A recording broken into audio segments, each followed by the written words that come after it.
everyone. My name is Anthony, and welcome back to another virtual Lunch and Learn. This week, we'll be talking about protecting your biggest asset in life, you and your health. Before we begin, we want to mention that this information is for educational purposes only and should not be interpreted as medical or financial advice.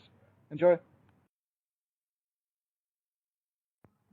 Let's first begin by considering where we are in life today. Right now, chances are we are relatively healthy. Sure, we may get sick or injured every now and then, but it's something we feel we can bounce back from. This allows us to feel safe and secure, and thus we feel more comfortable putting our health in the back of our minds because we don't currently see it as a problem. On the other hand, we tend to focus on things we don't have, like our financial resources and security. Our financial situation is always on our mind. Do we have enough money to pay rent or mortgage, our children's school, maybe enough to buy a new car or pay for an exciting vacation? We spend a large portion of our lives working so that we can secure the financial resources we need to live.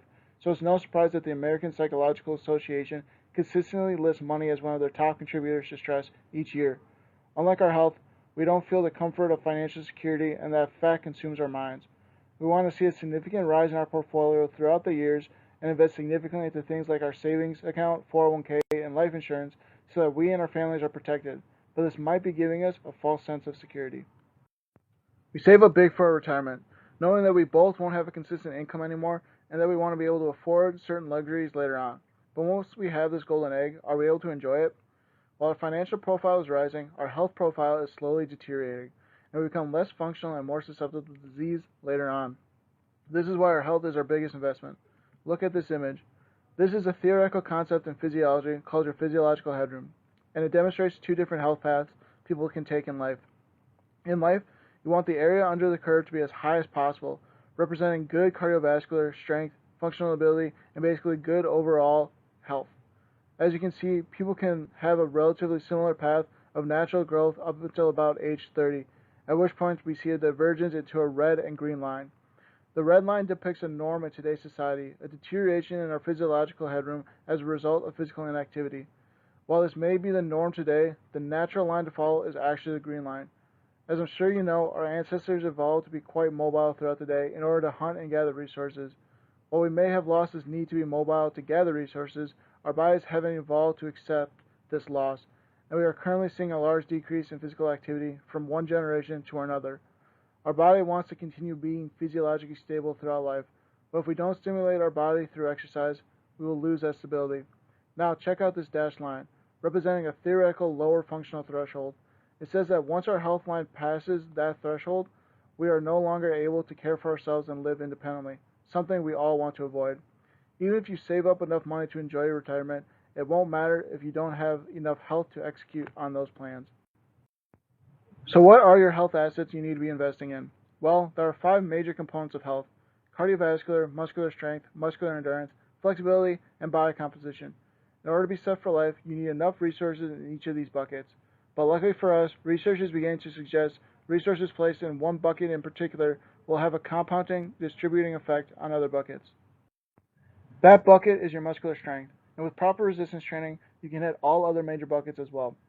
Some important components of proper resistance training include a full, controlled range of motion, a high level of fatigue, and a gradual progression of load and effort between sessions as able, all of which done with proper form.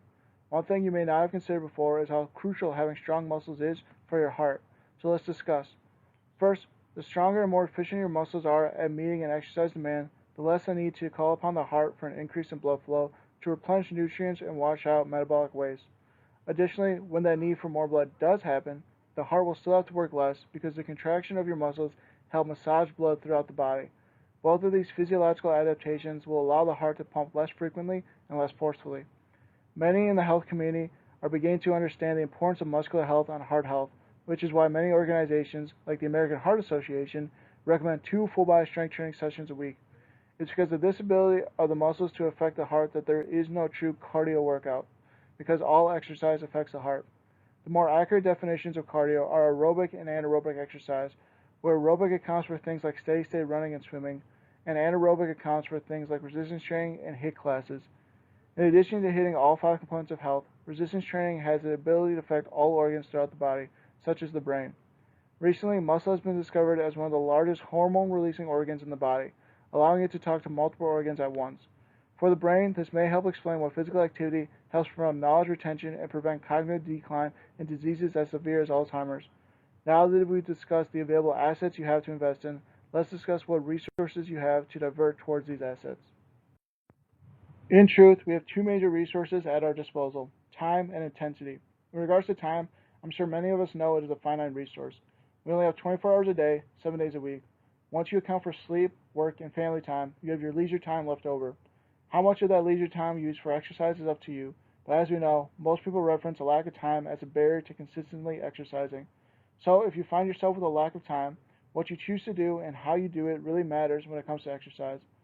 As we discussed, the biggest thing you should do is resistance training, then adding on additional forms of training as time allows.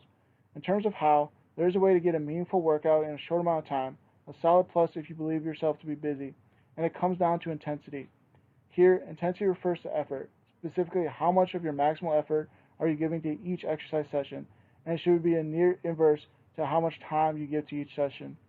When it comes to exercise, you can either exercise intensely or you can exercise for a long time, but you can't do both or you risk overtraining. The same goes for your weekly frequency. If you exercise with a large amount of effort one session, you must give more days of rest before your next session so that your body can properly recover. Recovery is what most affects your exercise outcomes, not the exercise itself. A common misunderstanding. Exercise is a stimulus for change, but if you don't treat the body right outside of a session, it won't adapt the way you want it to. So how do we reap the most benefit from our health investments? Well, just like your financial investments, it comes down to proper planning. Similar to putting more money in your 401k this month, you can choose to put more effort or time into each exercise session, adjusting for their inverse relationship, of course. You also want to start early.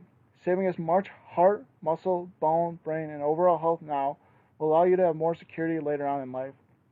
You also must understand your long and short-term goals. When we think of health, we tend to think of short-term goals, with a max frame of 12 months, aka the New Year's resolution. While this may work for some, year after year we seem to find our resolutions come to a standstill around March. Rather, let's take the same approach your financial advisor takes. Begin considering the long-term goal first, or where do you want to be health-wise in 40 to 60 years? Do you want to be able to hike the Rockies or own the golf course? Or maybe something more family-oriented, like being able to play with your grandchildren? Whatever speaks to you, knowing your long-term goal can help you significantly plan along the way. Each short-term goal you make should be weighed against its effect on your long-term goal, your future health. Remember, exercise is a lifelong marathon, not an accumulation of yearly sprints. If you need help discovering your goals and how to obtain them, we at the Place for Wellness would be happy to help. So let's wrap up discussing some possible next steps.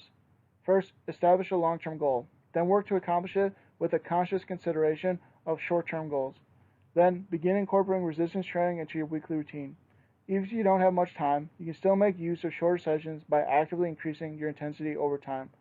The goal isn't to be crawling on the floor after your first workout, but to have you gradually put more effort into each workout as your fitness improves.